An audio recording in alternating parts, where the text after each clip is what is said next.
Hello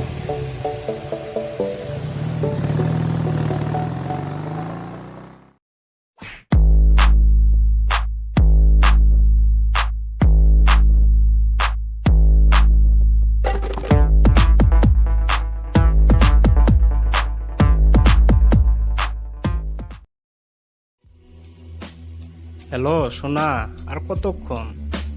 অনেক সময় থেকে বসে আছি। আরে সোনা দাঁড়াও, আর একটু ওয়েট করো, আমি এক্ষুনি চলে যাচ্ছি। আমি খুব জলদি চলে আসব। ওকে, জলদি আসো। লাগবে ঘড়ি ঘড়ি এ ঘড়ি। এ গড়িয়ালা, এদিকে আসো।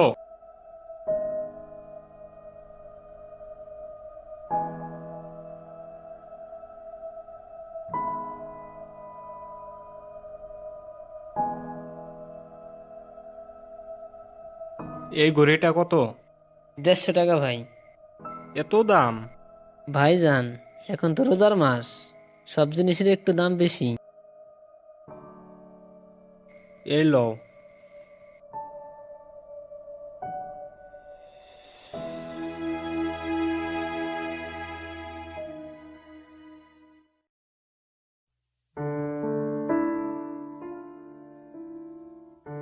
লাগবে ঘড়ি, মানি ব্যাগ।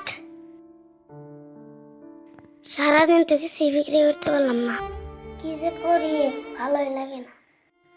বাসায় একটা ছোট বোন আছে, তার জন্য তো কিছু না কিছু নিতেই হবে। আজ তো কিছু বিক্রি করতেই হইব। আল্লাহ তুমি একটু রহম করো। ওখানে তো একজন লোক বসে আছে, যাই তো দেখি। আল্লাহ আল্লাহকে যদি কিছু নেই।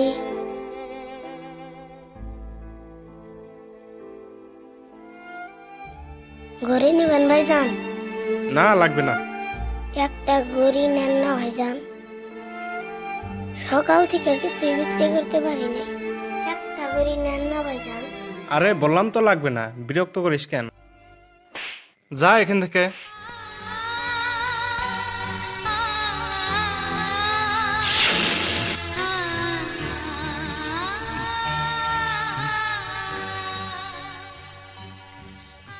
কি হয়েছে বাবু, ইনি তোমাকে মারছে কেন? ভাই আমি রোজা রাখছি, ইফতার করার জন্য বাসায় কিছুই নেই, তাই আমি এনাকে জোর জবরদস্তি একটা ঘড়ি নিতে বলছিলাম, সেই জন্য আমাকে মেরেছে। এতটুকু একটি শিশু বাচ্চা রোজা রেখেছে আর আপনি তার গায়ে হাত তুলেছেন? এর খুব টাকার প্রয়োজন ছিল, তাই হয়তো একটি ঘড়ি নিতে জোর জবরদস্তি করেছে, আর তার জন্য এতটুকু একটি শিশু বাচ্চাকে মেরেছেন।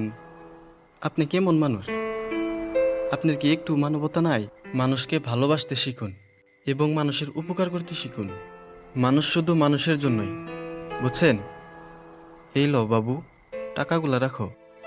আজ তোমাকে আর এইসব বিক্রি করতে হবে না। যাও, বাসায় চলে যাও। দাদা আপনাকে অনেক ধন্যবাদ।